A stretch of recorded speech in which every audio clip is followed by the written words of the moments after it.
High, আমি সুমি। এটা আমার ফার্স্ট মিনি ব্লগ। তো মিনি ব্লগ আর মিনি ব্লগ নেই, অ্যাকচুয়ালি লং ব্লগই হয়ে গেছে।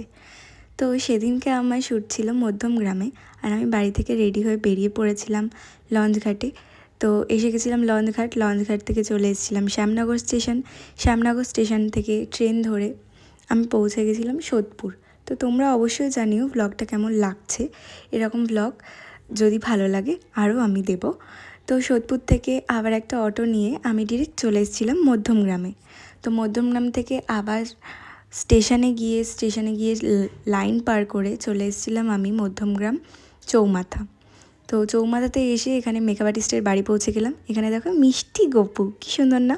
তো মেকআপ আর্টিস্ট আমাকে চকলেট অ্যান্ড কোল্ড ড্রিঙ্কস দিয়ে দিয়েছিল। মেকআপ আর্টিস্ট খুব ভালো ছিল।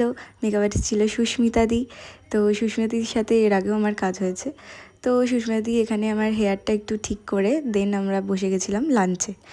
তারপর লাঞ্চ করে বসে গেছিলাম মেকআপের জন্য। এখানে হঠাৎ করে দেখি আমার টিভি স্ক্রিনে আমাকে দেখা যাচ্ছে, তো জুম করে দেখিয়ে দিলাম।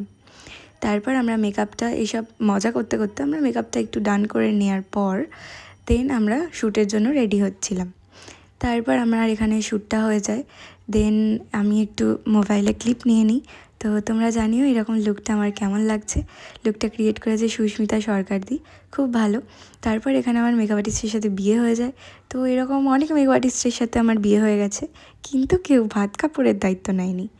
দেন মেকআপ আর্টিস্টের সাথে বিয়ে ঠিয়ে করে আমি বেরিয়ে পড়লাম বাড়ি যাওয়ার উদ্দেশ্যে। অনেকটা লেট হয়ে গেছিলো।